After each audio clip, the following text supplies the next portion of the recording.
Hello, welcome to End-Gauge Model Railway. In my last video I talked briefly about the progress I'd made with adding to the terrain structure around the railway. For most of it I used aluminium mesh covered with plaster cloth. It's turned out to be relatively easy to do so long as there's something to anchor the mesh in key places, but it does have drawbacks. Forming the shape of slopes within the landscape is okay, but at the corner of the layout I wasn't able to get the landscape to align nicely with the base. With some heavy-duty scissors that might be relatively easy to trim back now that the plaster layer has set, but I haven't tried that yet.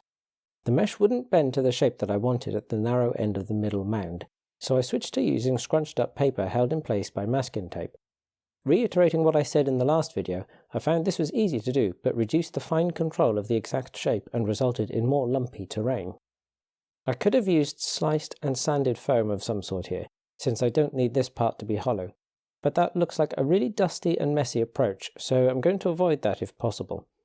Potentially, if less lumpy terrain were essential, then I could increase the density of the scrunched up paper and the amount of tape holding it in place.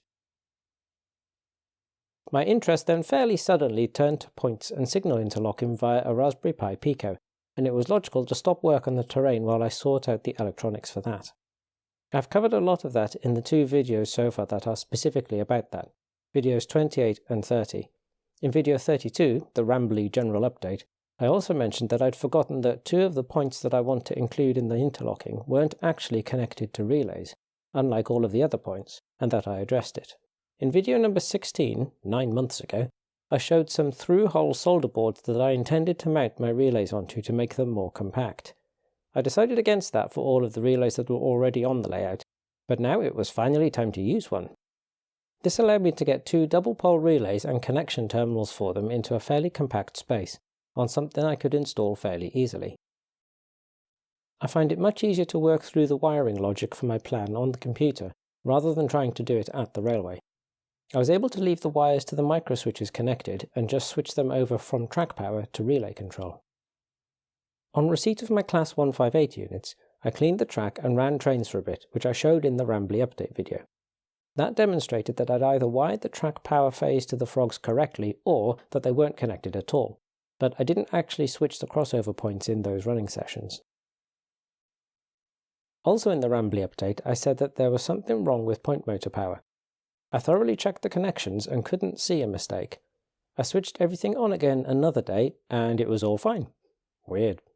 The point motors have consistently worked ever since, so I'm just going to have to leave them and hope that the problem doesn't return. It wouldn't be the first time that something's been fixed by switching it off and back on again. Hello, IT? Have you tried turning it off and on again? Although power was restored, the point motor controlling this point had been getting worse for many months, in terms of how often it would successfully return the points to their ahead position, and eventually just completely refused to do it. I had to undo part of the newest terrain to get access to it for maintenance. It's possible I'll need to do some maintenance again in the future, so I need to rethink the terrain structure in this area and might need to redo a big chunk in a different way. Once I had access, I determined that the point motor is able to switch the points if the microswitch arm is held out of the way. I tried fiddling with the exact position of the microswitch, but the point motor just couldn't push hard enough to both change the point and change the microswitch. It used to be able to do it, so I wondered if something was jamming the rod. There was a bit of electrical tape that looked like it was covering part of the rod as well as the tube, so I trimmed that back, but no overall change. This rod and the tube are the longest on the layout, so they're going to give the most resistance. I added a bit of lubricating oil, which fixes all sorts of things around the house, but it didn't help here. A long time ago I bought a few different types of microswitches. I tried holding a sub-miniature one in place, and it seemed to work, so I soldered some cables to its tiny connection pins, ready for installation. But when I test-fitted it again to the exact position, it didn't work. The point motor wouldn't move the arm far enough to actually switch the switch. I must have been paying less close attention when I first tried it.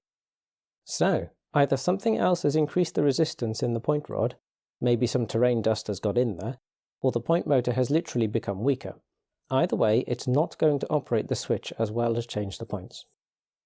There are potentially other more radical solutions, the least disruptive of which would be to use a servo motor instead of a solenoid, but I decided instead to just use the feedback from the other crossover microswitch to control the relays of both points. The wiring for this was very straightforward. I just needed one wire and there was already a spare terminal block space in the right place. I even had a suitable length and colour of redundant cable in my spares. This solution is okay. These points have to work together. If one of them fails to move, then I'm just going to flick the switch again, because I'm never going to want to run a train over them if they're in conflicting positions. All train running and decisions to switch points are manual on Endor. I'd need independent sensors if I was intending to use automatic running and route setting. It's also worth noting that these are Pico unifrog points. In these, the frog is completely electrically isolated from the switchblades, so there won't be a short circuit if the frog polarity is wrong for a few seconds. So, once again, I have working crossover points. Here they are being used by my pannier tank from May 2020, and one that I bought recently on the day that Hattons announced their closure. I'd had one on pre-order from Hattons, but cancelled that because they announced they won't be fulfilling any more pre-orders, and I found that it was generally available at Rails of Sheffield. That sums up quite a few of my experiences with Hattons in the last year or so, particularly with my long-awaited HST Castle set, for which I'm now at the back of the Rails of Sheffield pre-order queue. Sadly, the new pannier tank is a very bad runner and has a bent frame, so I've decided to return it. It's such a contrast to the older one. They're both dapple, but the difference in quality is stark. I ran them both at the same time here, and over the same bits of track to prove that the running problems with the new one aren't because of the track. The older pannier runs very smoothly, but as I said in one of my early videos, it won't go over non-powered frogs on points. So it's also proving for me that the rewired frog power on the outer points is working correctly. Rails of Sheffield were keen to try fixing or replacing the new pannier, so hopefully I'll have a second working one soon.